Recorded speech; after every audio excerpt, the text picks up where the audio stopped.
Hey everyone, and welcome back for another deep dive. You know, from what you've been sending us, it seems like you're really getting into the world of bongs, but specifically, you've been asking some pretty interesting questions about glass bong bowls, so we figured why not unpack some of that stuff today? Try to figure out what's the deal with these little pieces that seem to make such a big difference when you are using a bong. Yeah, it is kind of interesting when you think about it. I mean, people get so focused on ticking the bong itself, but they don't always realize just how much the bowl can change the entire experience. That's so true, and that's exactly what we are going to break down today. What glass bong bowls are, why size actually matters, and how to pick the right bowl for what you need. Oh, and here's a fun fact to get us started. Did you know that 14 millimeters is like the, I don't know, the gold standard? It seems like everyone uses 14 millimeter bowls. Uh-huh. Yeah. It is a fascinating little case study, the 14-millimeter bowl. Makes you wonder, like, was it a conscious decision by the industry to go that way, or did it just kind of happen organically? I never thought about it like that. Okay, so let's start with the basics. For those of us who might be new to this whole thing, can you explain what exactly is a glass bong bowl? Yeah, so basically it's that small detachable container where you put your dry herbs or tobacco. And it connects to the downstem, which is that tube that goes down into the water in the bong. It's like, I guess you could think of it as the launching pad for your smoke's journey. Got it. So it's not just about holding the herbs, right? The bowl also plays a part in how the air flows through the bong and how smooth those hits are going to be. Exactly. It's kind of like a carburetor in a car. You know how a carburetor manages that mix of air and fuel? Well, the bowl does something similar, controlling that mix of air and smoke. So the size and even the shape of the bowl, that can actually affect how easy it is to draw in the smoke, how much smoke you get, even how evenly your herbs burn. Oh, wow. I see. Wait, so when people say bowl, they're not talking about the whole downstem thing, are they? I think I've always been a little fuzzy on that. Yeah, that's a pretty common mix-up, Yeah. actually. The bowl is just that detachable piece at the top where you put the herbs. It sits on top of the downstem, which is a fixed part of the bong that actually guides the smoke down into the water. Okay, that makes a lot more sense. So the bowl is holding the herbs, kind of kicking off the whole process, and the downstem channels the smoke down into the water, which filters it. Exactly. And speaking of, you know that 14-millimeter bowl we talked about earlier? It really is remarkable how it's become like the standard size everyone uses. I mean, I've personally used tons of different sizes over the years, but I always seem to find myself gravitating back to the 14-millimeter. Really? So it's not just a beginner thing then. Even experienced users like yourself find it to be pretty versatile. Oh yeah, absolutely. It's like it strikes that perfect balance between airflow and capacity. Yeah. So it works well whether you're enjoying a solo session or sharing with friends, and not to mention, it's super easy to find replacement parts or accessories for it when you need them. There's a reason why it's become the industry standard, you know. Yeah, that makes a lot of sense. But what about those people who are looking to try something a little different, or maybe they have some specific needs? What other bowl sizes are out there besides the 14 millimeter? Well, the three most common sizes you will see are 10 millimeters, 14 millimeters, and then 18 millimeters. Each one, has its own set of characteristics, and sometimes it's those subtle differences that can really change how you experience your bong. Interesting. So it's not just about how it looks. The size really does impact how the bowl functions. Tell me more about that. Absolutely. So let's take a 10-millimeter bowl, for example. Yeah. Because it's smaller, it gives you a tighter draw, which some people actually prefer because they feel like they get a more concentrated hit. Oh, so I'm guessing a bigger bowl, like an 18 millimeter, would give you more of a looser, airier hit then. You nailed it. It all comes down to your personal preference and, what feels best for you. And if you're ever unsure about which size to get, there's a pretty simple way to figure it out. Just check the joint size on your bong. Oh, you mean that part where the bowl actually connects to the downstem? That's right. Usually the manufacturer will actually list the joint size for you. You just have to match that up with your bowl size to make sure you have a secure fit. Okay, so if my bong has a 14 millimeter joint, I'd get a 14 millimeter bowl. That makes sense? Pretty straightforward. But what if there's no manufacturer info? Like, what if I got a vintage bong or something and there are no markings or anything? Well, there are a few tricks you can use. First, grab a ruler and measure the inner diameter of the joint in millimeters. That'll give you a precise reading. Oh, back to the basics. I love it. I've also heard that you can use a 14 millimeter bowl as like a reference point. Is that right? Yeah, that's a good trick too. Yeah. Just hold a 14-millimeter bowl next to the joint, and if they look like they are roughly the same size, then you are probably good to go. Perfect. These are great tips. It seems like there are also online resources that can be helpful for this kind of thing, right? Oh yeah, absolutely. A lot of websites have charts and guides, just to help you find the right bowl size for your bong. You can even check the manufacturer's website since they usually have detailed specs available. Okay, so we've covered what glass bong bowls are, the standard sizes you'll find, and how to make sure you get the right fit for your bong. But now I'm curious, beyond just making sure that it fits, how does the size of the bowl actually change things when you are actually using the bong? Yeah, now that's where things get really interesting. Like we talked about a little bit earlier, the size is directly linked to airflow and something called draw resistance.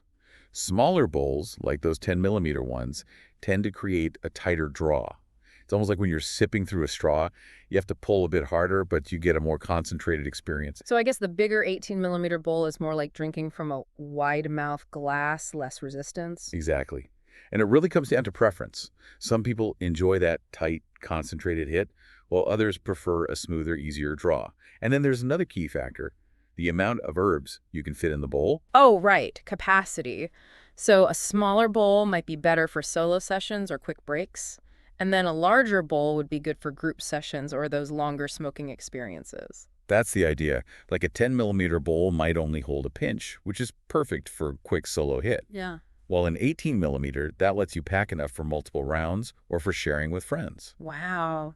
It's amazing how such a seemingly small part can make such a difference to the whole experience. Yeah, isn't? And this is really just scratching the surface. I mean, when you start looking into bowl designs and the materials they are made of, it's a whole other world. I can't wait to hear more. You're telling me, I mean, it really is like opening a treasure chest of options when you start looking into all the different designs and materials out there. Oh, okay. So let's peek inside that treasure chest then. What kind of designs are we talking about? Is this purely aesthetics, or do different designs actually like serve a purpose? Well, it's a bit of both, actually.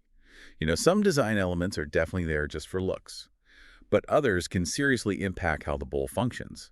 And some of them can actually make your smoking experience a lot better. Okay, I'm intrigued. What are some examples? Like, what are some design features I should be on the lookout for? One of the most common and practical design features you will see is a built-in screen. Oh, screens. Aren't those supposed to prevent ash and little bits of herbs from getting sucked down into the bong? That's exactly it. A screen acts as a filter, letting the smoke through, but keeping those bigger particles from clogging up your downstem or, ending up in your mouth. Hmm. Bowls with built-in screens are super convenient because you don't have to fiddle around with separate screens or those tiny metal pieces. Yeah, that sounds like a game changer, especially for someone like me who appreciates simplicity.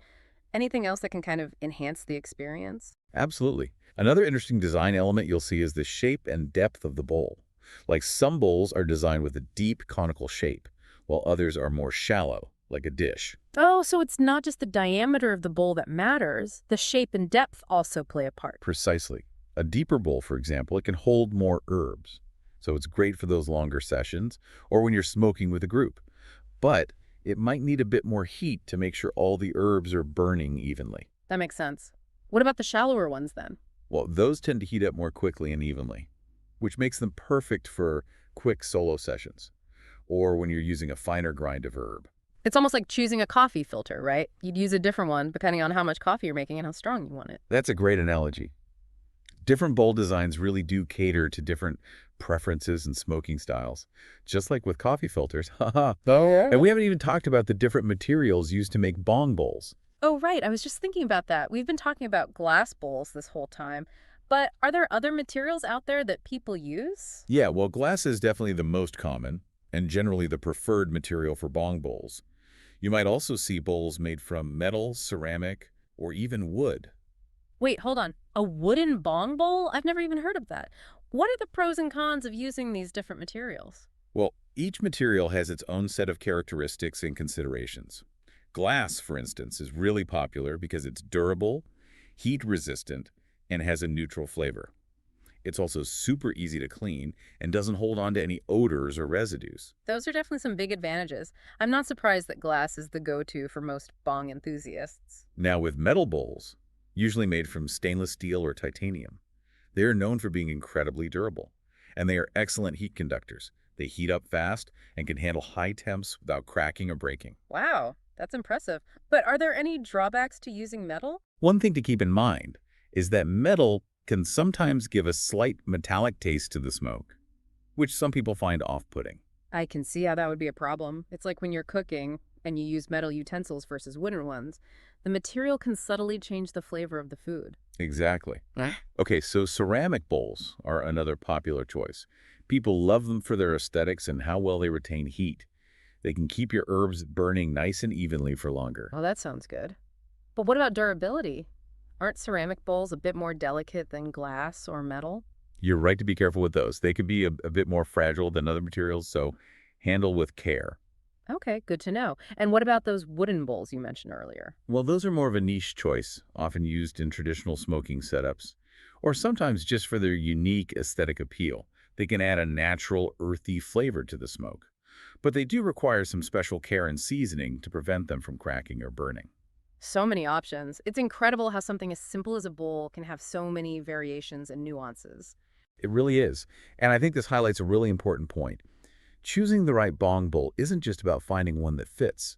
It's about considering the design, the material, and how all those factors work together to create your overall smoking experience. It's like finding that perfect match for your individual needs and preferences. There's no right or wrong answer. You got it. And that's what makes exploring the world of bong bowls so exciting. There's always something new to discover. And the more you experiment, the more you'll understand how to create the perfect setup for your unique smoking style. I love it. We've covered a lot of ground here, but I'm sure our listeners still have some burning questions about glass bong bowls, especially when it comes to things like care and maintenance. You're totally right about that. We talked about different types of bowls, different materials, but what about keeping those bowls in tip-top shape? What are some things people should know about cleaning and taking care of their bong bowls? That is a crucial question.